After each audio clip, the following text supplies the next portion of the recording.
हामी आजको यस भिडियोमा ब्रदरको DCP-L2540DW प्रिन्टरबाट पीडीएफमा भएको फाइललाई बुकलेटको रूपमा कसरी प्रिन्ट गर्ने भनेर सिक्ने छौं।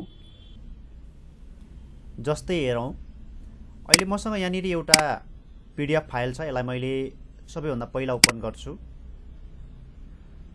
ओपन गरिसकेपछि तपाईले देख्न सक्नुहुन्छ यहाँ जम्मा हामीसँग 8 वटा पेज भएको एउटा पीडीएफ फाइल छ। जम्मा हामीसँग 8 वटा पेज छ यो फाइलमा। यो 8 वटा पेजको फाइललाई एउटा बुकलेटको रूपमा यसलाई कसरी प्रिन्ट गर्ने हामी यो कुरा हेरौं। तपाईले प्रिन्ट गर्नको लागि सबैभन्दा पहिला यहाँ फाइलमा क्लिक गर्नु होला। त्यस्तैगरी तपाईले प्रिन्टमा क्लिक गर्न सक्नुहुन्छ वा किबोर्डबाट सर्टकट की कन्ट्रोलसँग पी प्रेस गर्न सक्नुहुन्छ।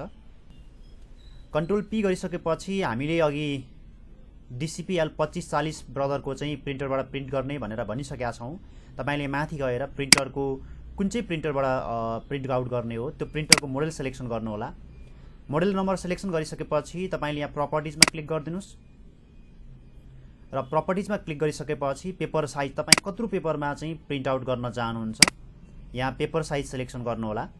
जस्तै हामी अहिलेलाई A4 मा प्रिन्ट निकाल्छौं अनि हामीले बोथ साइड प्रिन्ट गर्ने भएको हुनाले हामी यहाँ टु साइडेड / बुकलेट मा गएर यहाँ नन छ, यसलाई हामी टु साइडेड मा क्लिक गर्दिन्छौं। टु साइडेड मा क्लिक गरिसकेपछि तपाईले जस्ट ओके गर्दिनुस्। ओके गरिसकेपछि अब यहाँ तपाई यसको चाहिँ कस्तो स्केलिङमा चाहिँ प्रिन्ट गर्न चाहनुहुन्छ भन्ने कुरा छ। जस्तो यसलाई फिट गरेर प्रिन्ट गर्न चाहनुहुन्छ कि एक्जुअल साइजमा प्रिन्ट गर्न चाहनुहुन्छ कि यो कुरा तपाईले आफ्नो आवश्यकता अनुसार सिलेक्सन गर्न पाउनुहुन्छ। त्यसपछि तपाईले यहाँ बुकलेट भनेको ठाउँमा क्लिक गर्दिनुस्। यहाँ बुकलेटमा क्लिक गरिसकेपछि तपाईले यहाँ बुकलेटको इन्टरफेस यहाँ देख्न सक्नुहुन्छ।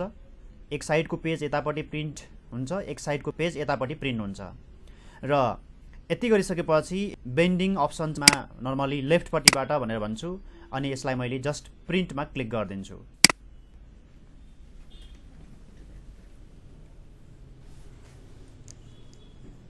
त्यसपछि अब हेरौं हाम्रो प्रिन्टरबाट यहाँ चाहिँ प्रिन्ट आउँदैछ।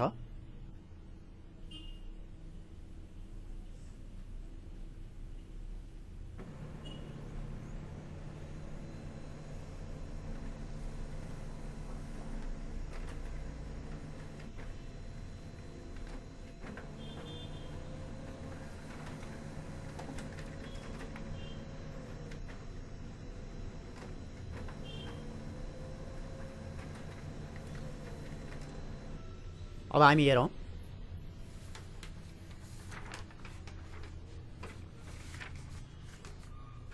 यसमा पहिलो नम्बर पेज, त्यसपछि यतापट्टि हाम्रो 2 नम्बर पेज अनि यता अर्को यो यहाँ 3 नम्बर पेज, 4 नम्बर पेज यसरी आएको छ।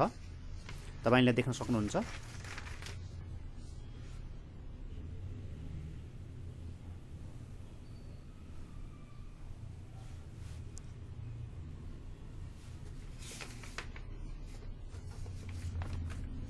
जस्तो हामी चेक गरौँ यहाँ 1 नम्बर, त्यसपछि यतापट्टि 2 नम्बर, यहाँ 3 नम्बर, यहाँ 4 नम्बर, त्यस्तै यहाँ 5 नम्बर, यतापट्टि 6 नम्बर, 7 नम्बर र अन्तिममा भने हाम्रो 8 नम्बर पेज रहेको छ। यसरी तपाईले पीडीएफ फाइललाई चाहिँ बुकलेटको रूपमा प्रिन्ट गर्न सक्नुहुन्छ।